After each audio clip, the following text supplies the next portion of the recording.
Once again, good afternoon and welcome to our work immersion for STEM class. Now, what is work immersion? Actually, this is not the only exit for senior high school. Work immersion is one of the culminating tasks for senior high school, but there are also other options.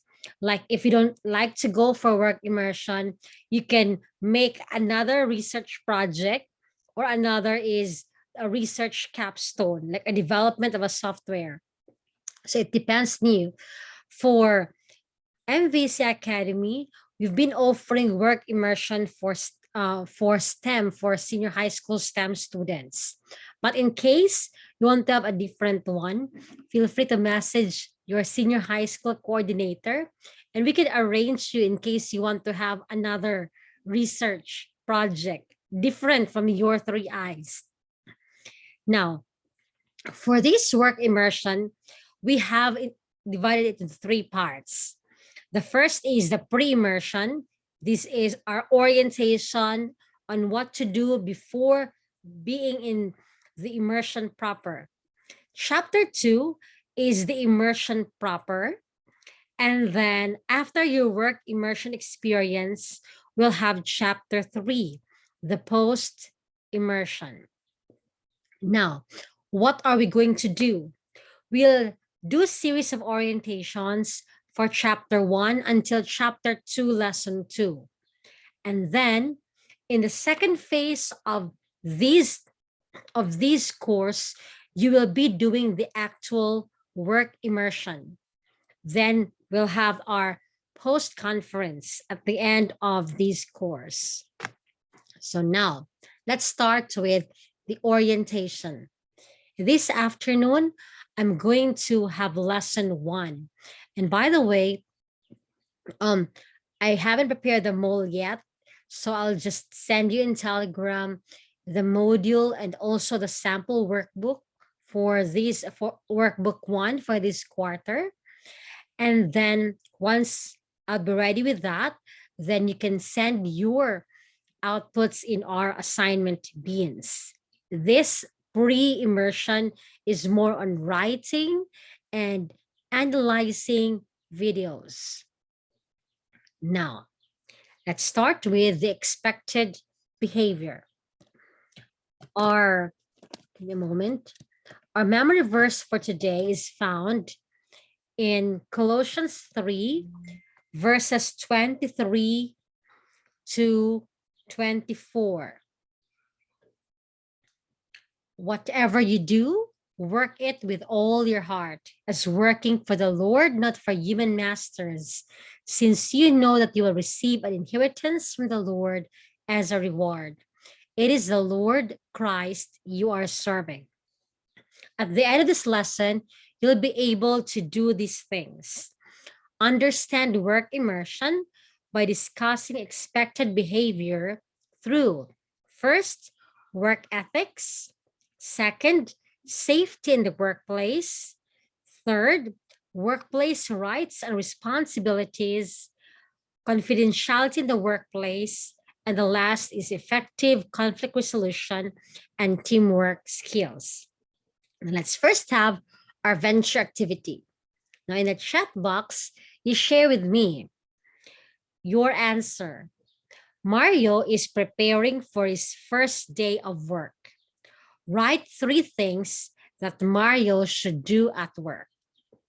Okay, in the chat box, what will be your reminders to Mario on his first day of work? Or shall we have an oral recitation? Can I hear from Abby? Okay, what's your reminder to Mario on the first day of work? Ano yung work. Any work. Be alert. Be alert. Thank you for that. Next, let me hear from Shekinah.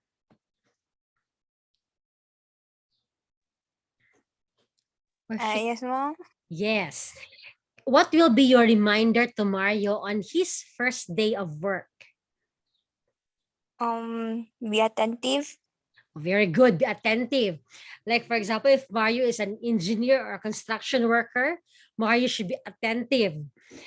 Luigi also shared be on time. Yes, it's very important in the workplace to be punctual.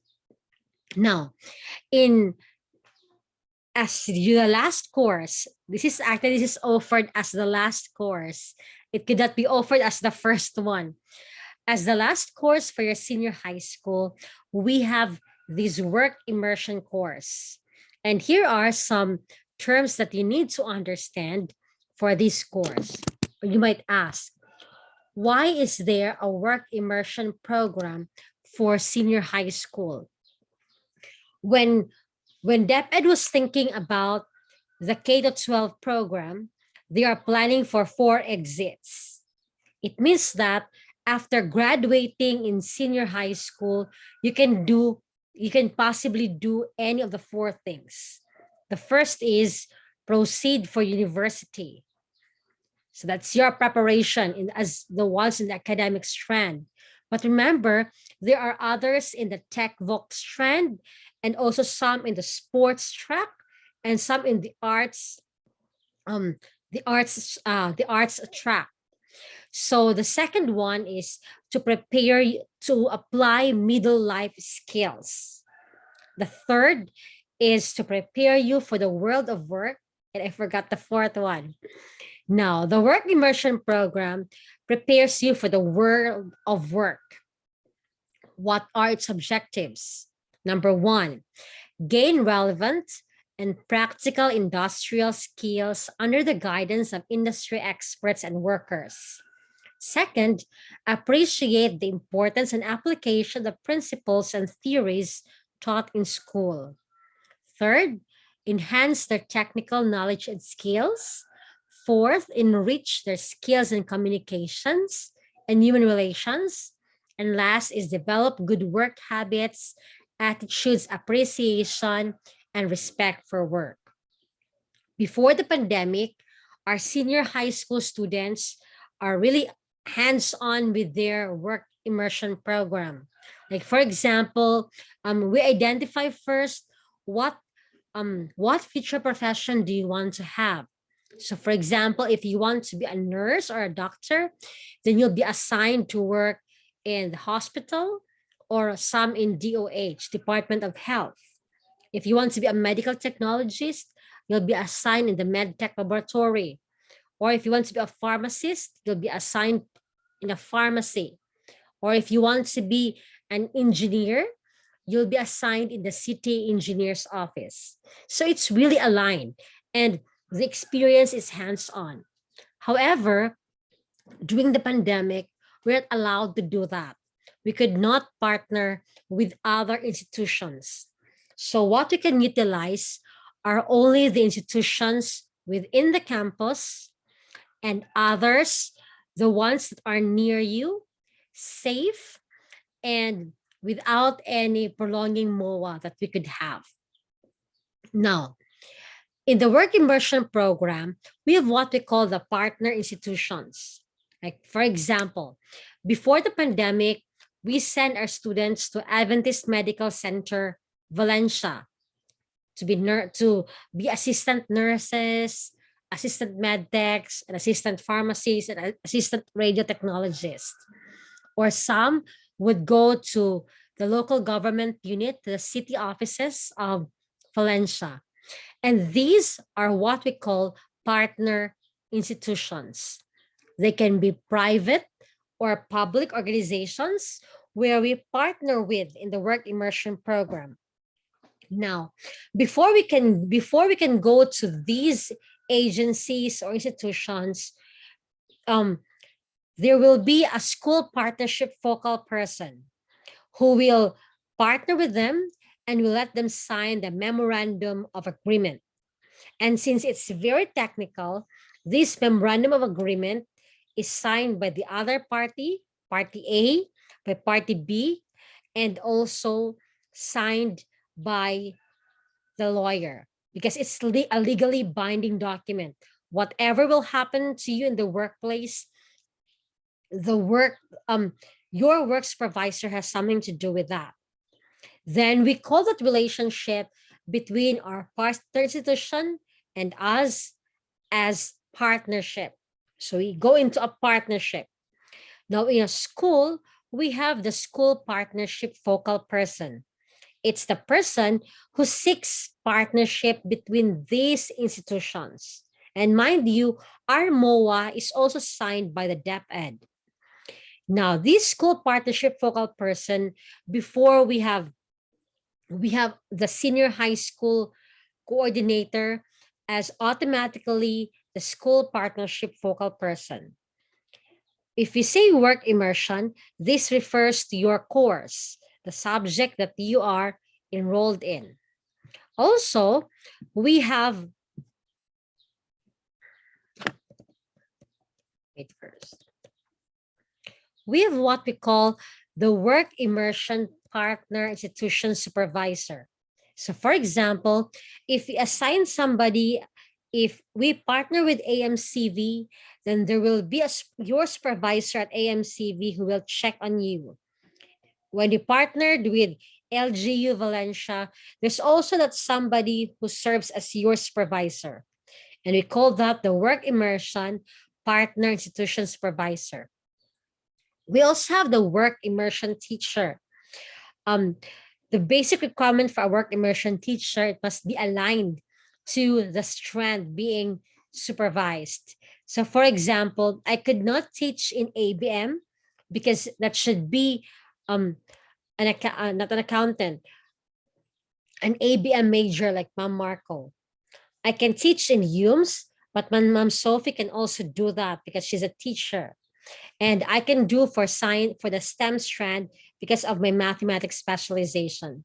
So we are the ones who will supervise you at the school level. We call that the work immersion teacher. And the place where you will be immersing soon is called the workplace immersion venue. Now, while you stay at the workplace, you need to observe some protocols. The first one is the work ethic. Like, how should you behave in the workplace?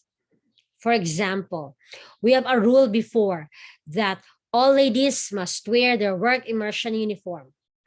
But then somebody said that I can wear pants. Is it acceptable? Is your dress acceptable in the workplace?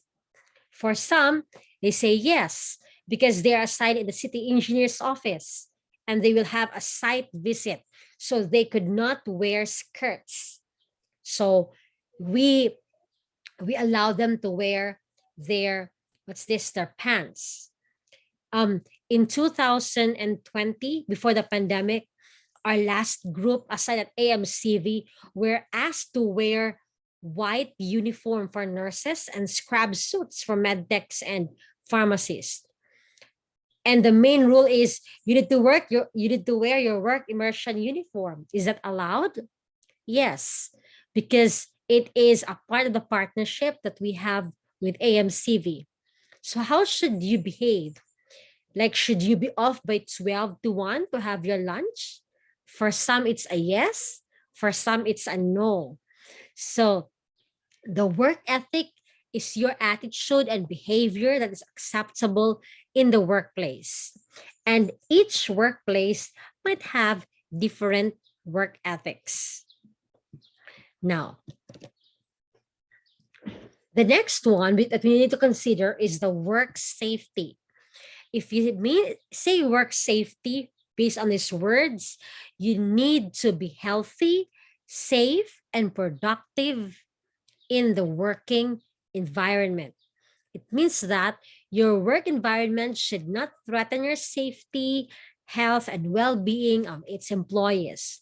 That is why during this pandemic, you're not allowed to do your work immersion at the place where frontliners work. Even if you will be allowed by your parents, not allowed to work in hospitals, in clinics, it's a big no this time due to our health conditions. And also in some pharmacies, it's a big no for this time. So, because we need to ensure that you are safe in the workplace.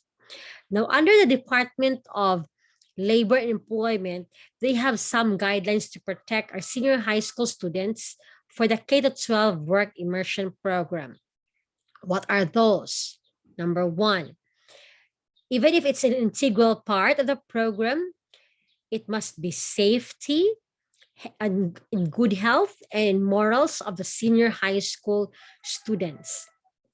Before, they won't allow students below 18 years old to be in the workplace.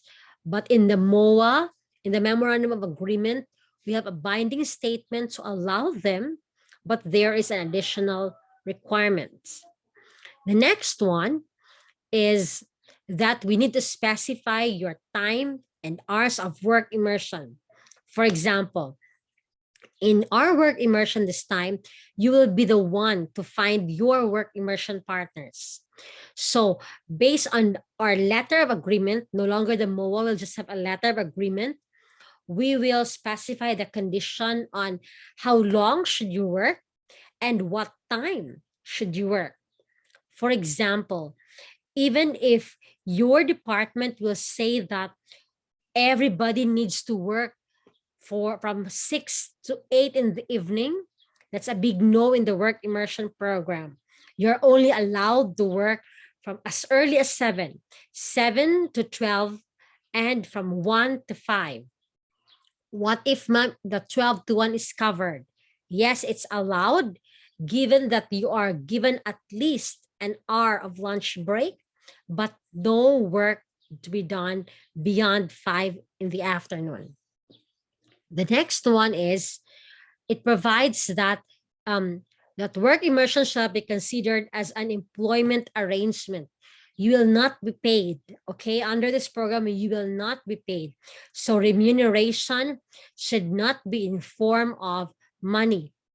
What if, last year they asked us, what if we have free lunch or free snacks? Yes, that's allowed as your freebies, but again, no monetary benefits.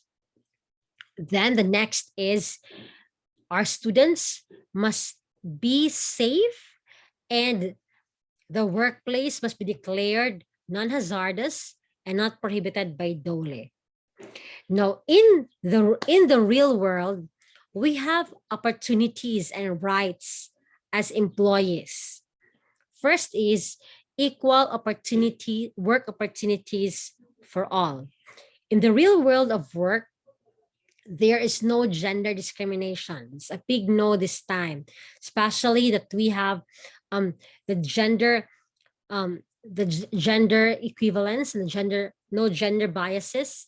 So equal work opportunities for all. Next is we have the security of tenure. What do you mean by this? You could not be dismissed from work without the due process. So for example, if they want to lay off workers, like they need to tanggal other excess workers, then there must be a due process. You must be called by the HR, you must be advised first, and not an automatic kick out unless you have a violation. Next is work days and work hours. The normal work hours will be 40 hours in a week. Same with your case in the work immersion program. You're only allowed to work for a maximum of 40 hours in a week and maximum of 8 hours in a day. No overtimes allowed. But in the real world, yes, they can have an overtime given that they are paid for that. In the real world also, there is a mandatory 1 day off. That's why you might ask, ma'am, why is it others are working on Sunday, others are working on Sabbath, they're risking that? Because they're only allowed for 1 day off. Now the next one, we have the wage and wage-related benefits. Your employer in the future will be giving you salary or wage. Some would given it in an hourly basis. Example, they say, we'll pay you 500 pesos per hour. Or another, they pay it in a daily basis.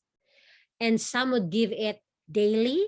Some would give it weekly. For some, we have it every 15th and 30th of the month. The next is payment of wages. Wages should be paid in cash, not in kind.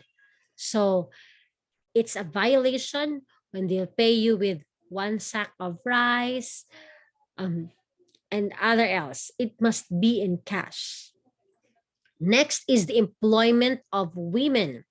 Women are allowed to be employed in any workplace. But there are also special cases. Like, for example, breastfeeding women are allowed for a 30 to 45-minute break accumulated. It means, kanang kung 15 minutes dere, 15 minutes sa unahan, it's possible as long as it's given for breastfeeding. The next one is the employment of children. In this, the minimum employable age is 15 years old. But here, no person below 18 years of age can be employed in a hazardous or deleterious undertaking. That's why in a letter of agreement, we have to specify your age and also where you're going to work. Next is the safety at the workplace. You mentioned a while ago, you must be safe at all times. And in the real world, you will expect benefits like medical benefits, disability benefits, rehabilitation benefits, death and funeral benefits, and pension benefits. Now, the last is confidentiality. Here, confidentiality is the act of keeping private information private. According to Halpern and Scrum, confidentiality in the workplace can be categorized into three. First is confidential employee information. It includes personal identifying information like employee number, home address, telephone number, email address, identification password, or license number. So we could not disclose any of this to anybody. Second is confidentiality management information. For example, we could not disclose to anyone your employee relations issues. We could not disclose your disciplinary actions, your pending layoffs, your termination, and any investigations of the employee's misconduct. So for example, once you made a violation, any chismis is not allowed, or else you might be, it's possible that a libel case can be sued against you. The next one is confidential business information. It refers to the information that is generally known to the public about the establishment. In businesses, this includes manufacturing processes and methods, business plans, financial data, budgets, ingredient formulas and recipes, and supplier list. Like for example, here in Hilltop Health Foods, they say there should be confidential business information. Like you could not share the recipe of the cinnamon once you go out, the recipe of the soya milk. You could not, and not anyone could just have an access to that. That's why if you remember Jollibee will not give anyone their mixing recipe. The product goes to them already packaged in marination, ang sauce already in package, ang gravy already in package. So anyone could not copy that. Even in Penong's Davao, they say that's why they are really good in the business, and their chicken is different from others because no one could copy that, not even the cook and other workers. Now, when we disclose or share any information about someone on any of these three, we are doing a confidentiality breach. It was a form of disrespect to a person's privacy or the establishment's confidence when they trusted to you the data or information. So how can you be accused of breach of confidentiality? It's when, number one, you share a confidential information about a client or patient with a family member or friend. For example, at the hospital, as a nurse, you knew that the patient is suffering from cancer based on the chart, based on the medications. Or for example, the patient has AIDS and you know it based on the chart, based on the medicines. You could not go to the family member and say, "Uy, ma'am, nag-AIDS ba na siya, no?" That's a big no. Or even, that's why when you go to the hospital, the nurses would ask, "Ma'am, what happened?" Even if they knew what happened, they will ask you what happened. Because if you'll not share it, they could not discuss about it. Second, talking confidential information with someone who can overhear it. For example, you'll be assigned in the guidance office and then you heard of this so and so being counseled. You could not talk any of that confidential information to anybody. Chismis is a big no in the workplace. Another, leaving your computer with confidential information accessible to others. I have a friend working in the government and he's working on a confidential information. He just left his computer open just to have a toilet break. The boss found it and he was immediately kicked out from the workplace. Next is using materials like PowerPoint presentations without the consent of the owner. That is why if you notice in our modules, we need to have what's the source of this one? What's the source of our image? What's the source of our table? So that we could not have any breach of confidentiality. Now, for this class, let me remind you, because we'll first have the first 4 weeks will be more on orientation. But if you want to start with your work immersion proper, we can do that, because I think during Tuesdays and Thursdays, our class is from 1 to 5 in the afternoon. And I only consume the first hour. The rest is for your workbook.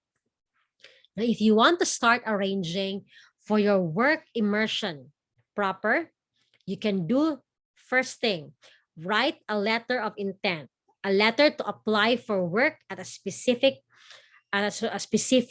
department. Before you'll hand that out, be sure to ask for my signature. I need to check your letter of intent and I will also sign that. What should be written in your letter of intent? You should have your name, how old are you, your intention to work, and for this course, instead of 80 hours for the work experience, you will only be required to have 40 hours, 40 accumulated hours of work experience. Your department, your workplace will be on your own choice. So if you want, for MVC students, stay in the main campus. If you want to work at the college store or at the academy or at the industrial, let me know so I can also make arrangements with them. Ma'am, what if you're off campus? Yes, you can still choose your own work immersion place as long as no health centers, okay? Then, ma'am, what if I could not find any? The simplest thing, we allow this, your, the, what's this? You can have your work immersion at home with a parent supervising you on all your chores. Any questions?